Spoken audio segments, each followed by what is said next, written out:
कप्तान जूलियस ने बाहर जाकर कारण मालूम किया और अपने स्वामी तथा स्वामिनी को अलग अलग जाकर खबर दी कि यहूदी महायाजक आया है और अपनी सभा के कई सदस्यों तथा बड़ी भीड़ को लेकर आया है और चाहता है कि गलील के नबी यीशु को घात करने की आज्ञा दी जाए। पिलातुस को यह एक कठिन कार्य जान पड़ा, फिर भी वह अपने दरबारियों सहित बाहर निकल आया और चाहा कि इस शोरगुल का कारण मालूम करे, परंतु इतनी बड़ी भीड़ में कौन उसकी बात सुन सकता था। उसने चाहा कि प्रधान याजक आप ही बताए कि जिस जन को घात करने की मांग पेश की जा रही है वह कौन है और उसका क्या अपराध है, परंतु इस काम में भी वह सफल ना हुआ। भीड़ कुछ कहती थी और महायाजक कुछ कहता था। उसने चाहा कि अपराधी से ही पूछकर कुछ मालूम करे, परंतु वह चुपचाप खड़ा रहा। उसने एक बात भी ना कही। जब कुछ न बन पड़ा तो उसने यीशु को अकेले में ले जाकर कुछ पूछताछ की और उसे निश्चय हो गया कि यह जन घात किए जाने के योग्य नहीं है। सो उसे बाहर निकाल लाया और लोगों से बोला कि मैं इसमें कोई दोष नहीं पाता कि वह घात किया जाए। पिलातुस का यह कहना था कि भीड़ ने धैर्य खो दिया और चिल्लाकर कहने लगी कि यह गलील से यहूदिया तक के सब लोगों को भड़काता है और राजा के विरुद्ध उकसाता है। पिलातुस ने ज्यों ही गलील का नाम सुना त्यों ही अवसर पाकर कहा, तो फिर इस जन का न्याय तो गलील के राजा के आगे किया जाना चाहिए। इसे गलील के राजा हेरोदेस के पास ले जाओ। यहूदी ने समझा कि अब काम बन गया, क्योंकि हेरोदेस यहूदी था और यहूदी राजा यहूदियों की इच्छा अनुसार यीशु नासरी को वध किए जाने योग्य ठहरा देगा। भीड़ आज्ञा पाते ही अपराधी को गलील के राजा हेरोदेस के भवन को ले चली कि वह भी इन दिनों यरूशलेम में ही था। हेरोदेस एक दुष्ट राजा था। उसका आचरण गिरा हुआ था। वह नाम मात्र धर्म का पालक था। सो जब यीशु नासरी उसके भवन में पहुंचाया गया तो वह प्रसन्न हुआ और बोला, अब इस बाजीगर की करामात देखने का अवसर मिलेगा।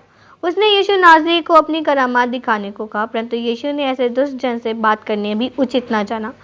जब लाख यत्न करने पर भी यीशु चुपचाप ही रहा, तब हेरोदेस ने उसे मूर्ख जानकर खूब ठट्ठा उड़ाया और अंत में उसे पिलातुस के पास लौटा दिया। पिलातुस ने समझा था कि यीशु से पीछा छूट गया है, परंतु जब भीड़ लौट आई तो वह समझ गया कि यह भला अब फिर पीछे पड़ गई है। वह बड़ी दृढ़ता से बोला, देखो, तुम्हारे राजा हेरोदेस ने भी इसमें कोई दोष नहीं पाया। मेरी दृष्टि में भी वह दोषी नहीं है, इसीलिए मैं उसे थोड़ा दंड देकर छोड़ देता हूँ। यहूदी बड़े निराश हुए और समझे कि उनकी सारी कोशिश पर पानी फिर गया है, परंतु हियाव करके बोले, यह अपने आप को परमेश्वर का पुत्र बताता है। क्या यह उचित नहीं है कि ऐसा जन दंड पाए?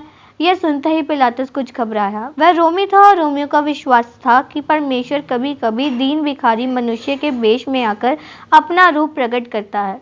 सो मन ही मन वह यह विचार करने लगा, क्या यह दीन जन जो उसके आगे खड़ा है कोई देवता ना हो। सो उसने यीशु को भवन के भीतर ले जाने की आज्ञा दी और अकेले में उसे प्रश्न किया, सच बताइए कि क्या आप कोई देवता हैं जो मनुष्य के रूप में दिखाई दे रहे हैं? यीशु जी ने उत्तर दिया, मैं सत्य पर गवाही देने के लिए इस जगत में आया हूँ। पिलातुस भला सत्य की क्या कद्र करता? वह हल्के रूप से बोला, सत्य? क्या है सत्य? यीशु ने जब देखा कि यह पुरुष सत्य का महत्व नहीं जानता तो उसने बात करना उचित न समझा। पिलातुस ने भी समझा कि समय यूं ही बिताना उचित नहीं है। सो उसने यीशु को बाहर लाकर एक बार और लोगों से बोला, मैं इसमें कोई दोष नहीं पाता हूँ। यदि तुम चाहो तो तुम्हारे पर्व के अवसर पर एक अपराधी छोड़ दिया जाए तो मैं यीशु को छोड़ देता हूँ। यहूदी बोले, इसे नहीं, पर यदि कोई अपराधी छोड़ना ही है तो इसी नाम के अपराधी बरअब्बा को छोड़ दिया जाए। पिलातुस ने कहा, तो फिर यीशु नासरी के साथ मैं क्या करूं? वह बोले, उसे क्रूस पर चढ़ाने की आज्ञा दी जाए। पिलातुस बड़ी कठिनाई में पड़ गया और बोला, बिना किसी अपराध किसी को क्रूस पर चढ़ाना उचित है? लोग बोले, महाशय, यह जन जो अपने को राजा कहता है क्या छोड़े जाने के योग्य है? यदि आप इसे छोड़ते हैं तो कैसे राजभक्त कहे जा सकते हैं? आप रोमी राजा के शत्रु और रोमी राज्य के विरोधी हाकिम हैं। पिलातुस के लिए यह बात सहन शक्ति से बाहर थी। वह डर गया। सो यहूदियों को शांत करने के लिए उसने सब लोगों के आगे यीशु को पिटवाने की आज्ञा दी। सिपाहियों ने यीशु के संग मनमानी की। उन्होंने उसके आगे झुककर कहा, यहूदियों के राजा प्रणाम। एक जन ने कहा कि राजा जी को कोई सुंदर वस्त्र क्यों नहीं पहनाते? सबको मालूम था कि कप्तान जूलियस का बैंगनी वस्त्र उसकी कोठरी में है। एक सिपाही दौड़कर उसे निकाल लाया और यीशु के ऊपर डाल दिया। दूसरा सिपाही बोला, अरे मूर्ख, कोई मुकुट भी क्यों नहीं पहनाते? जब कुछ ना पाया तो कांटों भरी एक लता ही तोड़कर मोड़ ली और यीशु के सिर पर रख दी। तब तीसरे सिपाही ने एक नरकट हाथ में देकर बोला, लो, अब पूरे राजा बन गए। यूं उन्होंने नाना प्रकार से अपमानित कर यीशु को खड़ा किया। वह सचमुच राजा दिखाई दे रहा था। पिलातुस भी इस रूप से चकित हो यहूदियों से कहने लगा, देखो ये जन। पर यहूदियों पर इसका कोई प्रभाव न पड़ा। उन्होंने कहा, इसको क्रूस पर चढ़ा दो। पिलातुस ने जल मंगवाकर हाथ धोकर के कहा, इस जन के वध किए जाने का दोष मुझ पर नहीं। यहूदी बोले, दोष तो हम पर और हमारी संतानों पर है। सो पिलातुस ने आज्ञा दी कि उनकी इच्छा अनुसार यीशु को क्रूस पर चढ़ा दिया जाए। आज्ञा पाते ही सिपाहियों ने यीशु की देह पर से वह बैंगनी वस्त्र उतार लिया और उस सिपाही को दे दिया जो कप्तान जूलियस की कोठरी से लाया था, और यीशु की नंगी पीठ पर कोड़े लगाकर और कंधे पर एक भारी लकड़ी का क्रूस रखकर मार्ग पर चलने की आज्ञा दी। यहूदियों के प्रधान नाचते और ताली बजाते हुए क्रूसधारी यीशु के संग संग चले। कप्तान जूलियस उस सिपाही से बहुत ही अप्रसन्न हुआ जिसने उसका बैंगनी वस्त्र यीशु नासरी को पहनाया था। यीशु नासरी को क्रूस पर चढ़ाने के लिए ले जाने के बाद कप्तान जूलियस तुरंत पिलातुस की स्त्री के पास पहुंचा और उसे जाकर समाचार दिया कि अंत में कैसे उसके पति ने यहूदियों की मांग पूरी कर दी और यीशु नासरी को क्रूस पर चढ़ा देने की आज्ञा दे दी। प्रोक्युरा ने कहा, मेरे पत्र पर कुछ भी ध्यान न दिया जाए। हाय, बेचारा यीशु नासरी जो सरासर निर्दोष नबी था, मारा गया। इस पर बेचारी प्रोक्युरा को मूर्छा आ गई और वह कुछ समय के लिए अचेत पड़ी रह गई। कप्तान जूलियस चुपचाप खड़ा ये देखता रह गया। होश आने पर प्रोक्युरा ने कप्तान जूलियस से कहा, कृपया तुम शीघ्र जाओ और देखो कि यीशु किस प्रकार क्रूस पर चढ़ाया गया और उसका अंत कैसा हुआ। वह जिसने अपने वचन से मृतकों को जलाया, क्या आप यूं ही मर जाएगा? नहीं नहीं, वह यूं ही नहीं मरेगा। वह अपनी मृत्यु में भी विजयी जन सिद्ध होगा। जूलियस, तुम जाओ, शीघ्र जाओ और उसकी मृत्यु की घटना का समाचार लेकर शीघ्र जाओ। कप्तान जूलियस आज्ञा पाते ही चला गया। उसके जाते ही पिलातुस अपनी स्त्री की कोठरी के निकट आ खड़ा हुआ ही था कि प्रोक्युरा मानो घायल शेरनी के समान अपने पति पर टूट पड़ी और बोली, आप रोमी अध्यक्ष होने पर भी यहूदियों के डरने धमकाने में आ गए और आपने न्याय का खून कर दिया।